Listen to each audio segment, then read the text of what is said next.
Picture this.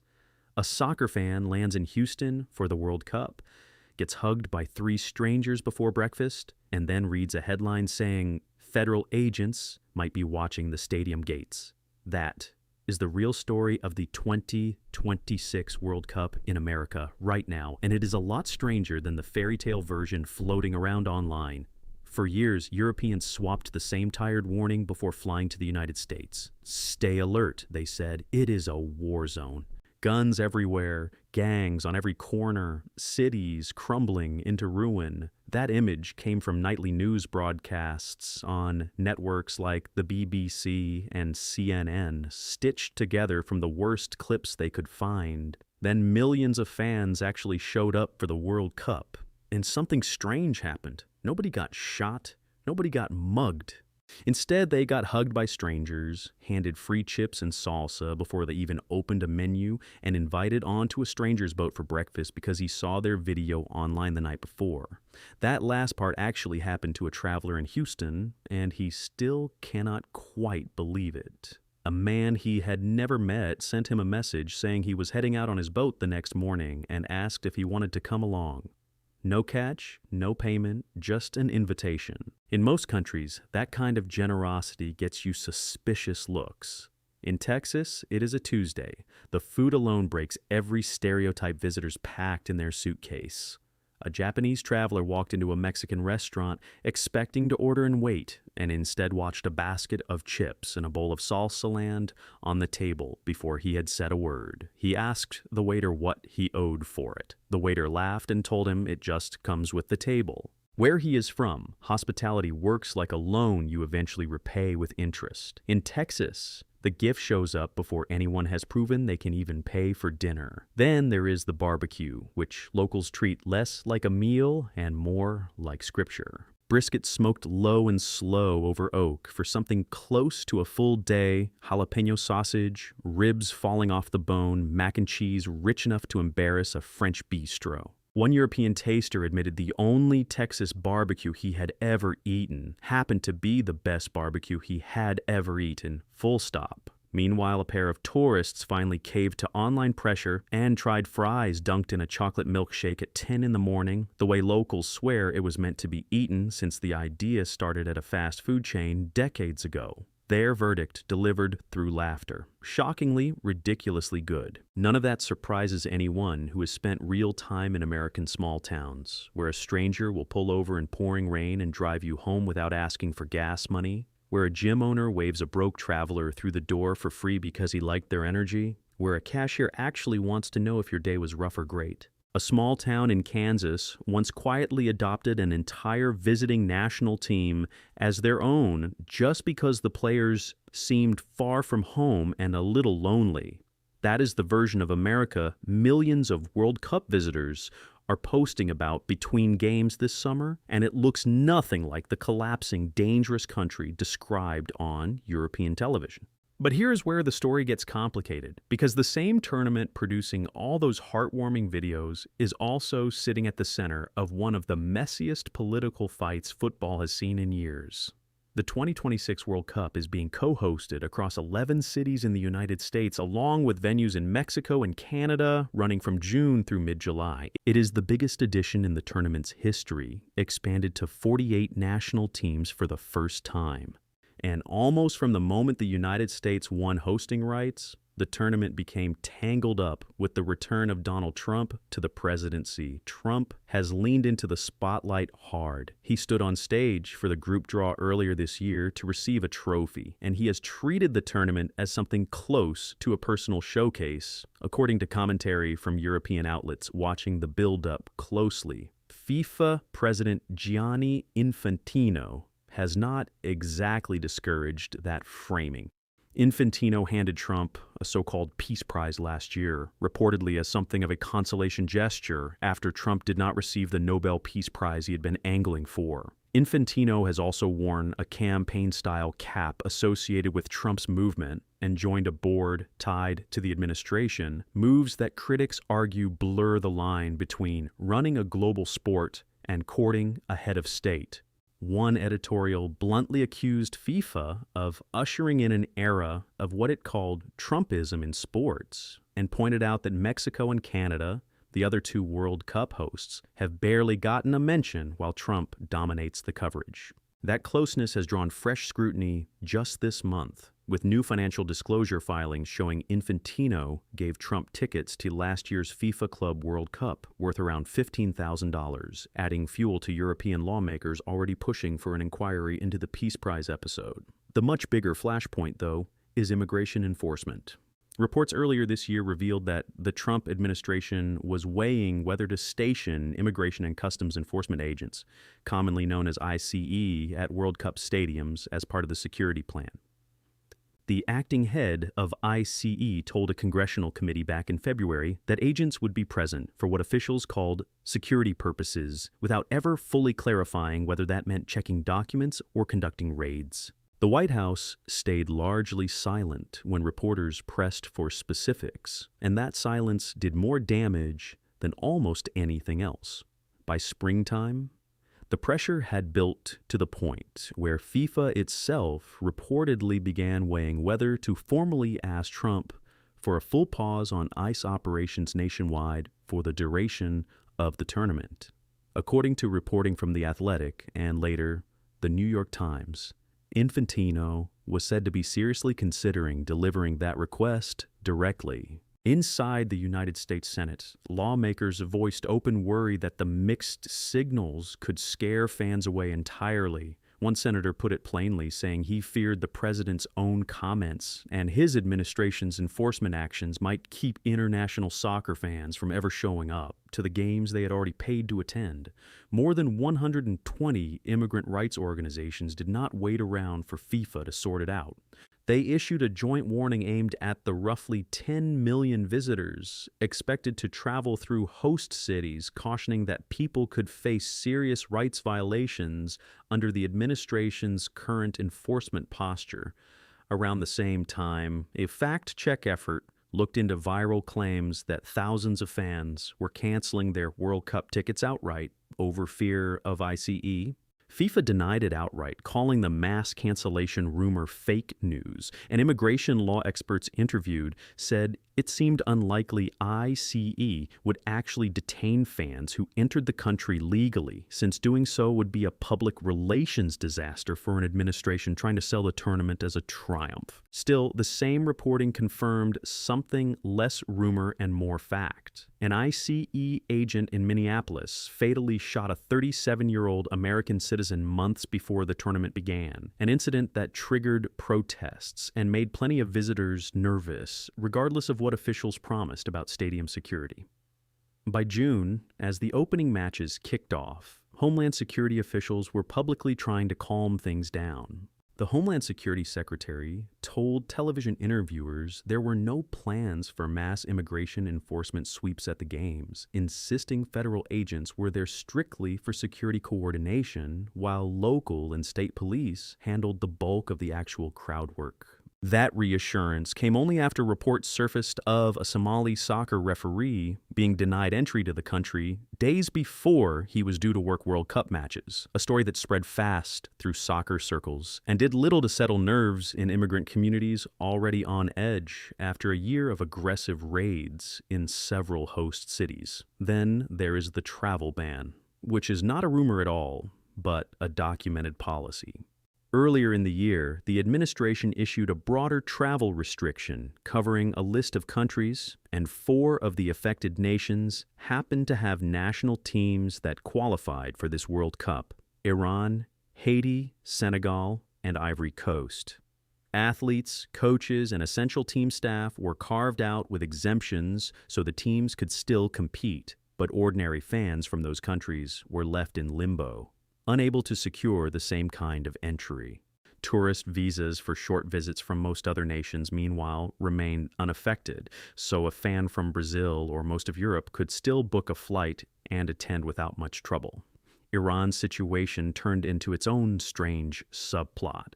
Tension between Washington and Tehran had escalated sharply after American military strikes against Iranian targets earlier this year, and for a while it genuinely looked like Iran might be forced out of the tournament entirely or pulled into a boycott.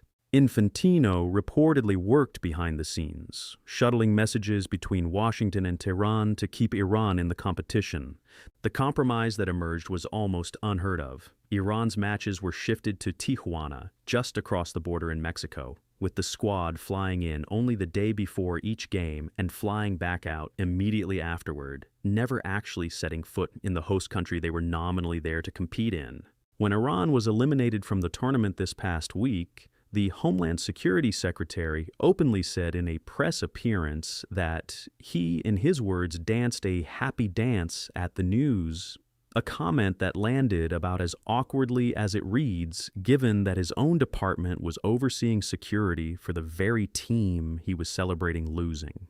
Not everyone in the football world has stayed quiet about any of this. Former FIFA President Sepp Blatter, of all people, publicly urged fans earlier this year to consider staying away from matches in the United States altogether, citing the administration's foreign policy moves and its treatment of migrants and protesters in cities like Minneapolis as reasons serious enough to question whether America should even be hosting. A group of lawmakers in Europe went further, floating the idea that FIFA should consider stripping the United States of its hosting role entirely over concerns about how the administration's policies might affect international visitors, though that call never gained enough traction to change anything.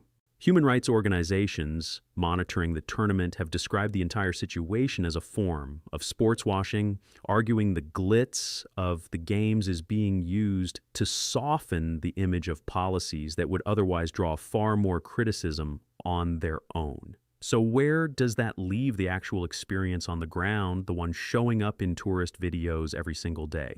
Largely, it looks exactly like the version described at the top. Safe streets, friendly strangers, kids riding bikes unsupervised, police officers stopping for selfies instead of confrontations, and a hospitality culture that keeps catching visitors off guard in the best way. Miami Beach is packed with joggers and volleyball games, San Diego mornings full of cyclists. College football stadiums holding more than 70,000 fans, bigger than entire national stadiums back in Europe, all while somehow still feeling like a neighborhood event with tailgate barbecues in the parking lot hours before kickoff. National parks look so pristine that visitors joke they must be computer-generated. None of that has changed just because the political temperature around the tournament has risen. What has changed is the backdrop against which all of it is happening. This is not the relatively low drama, apolitical World Cup some fans expected when the United States, Mexico, and Canada won the joint hosting bid years ago. It has become, whether FIFA wanted it or not, a stage where questions about immigration policy, executive power, and the relationship between a global sports institution and a sitting president play out in real time, match by match, city by city. That contrast is really the whole story right now. Two things are simultaneously true. Tourists keep posting videos of unbelievable kindness, incredible food, and a level of safety that shatters everything European news told them to expect. And at the exact same time, immigration lawyers, senators, human rights groups, and even a former FIFA president are publicly warning that the tournament sits under a cloud of enforcement uncertainty that has nothing to do with the sport itself. Maybe that tension is the real lesson buried under all the viral clips. The America showing up on a stranger's Instagram story, warm and generous and endlessly welcoming, is completely real. So is the America showing up in Senate hearings and human rights reports, where fear of a knock on the door shapes whether someone even books the trip in the first place. Both versions exist in the same 11 host cities, sometimes on the very same block. The question worth asking is not which one is fake. It is which one gets more airtime once the closing match ends and the cameras move on to the next headline. There is also a money trail worth following because World Cups have never been just about the 90 minutes on the field. Economists tracking the tournament's impact on host cities have pointed to hotel bookings, restaurant traffic, and merchandise sales running well above projections in cities like Miami, Atlanta, and Los Angeles, even as the political noise around ICE and travel bans dominated headlines. Local business owners in several host cities have told reporters that foot traffic during match weekends has been the strongest they have seen in years, a detail that rarely makes it into the same stories covering enforcement fears. It creates an odd split screen, cash registers ringing nonstop in host city downtowns, while immigration attorneys field anxious calls from fans double-checking their visa paperwork before they even board a flight. Congress has not stayed on the sidelines either. Beyond the Senate hearing where lawmakers pressed officials about visa processing delays, several members of the House have publicly requested a full briefing on exactly what role ICE and Customs and Border Protection are playing inside and around stadium perimeters.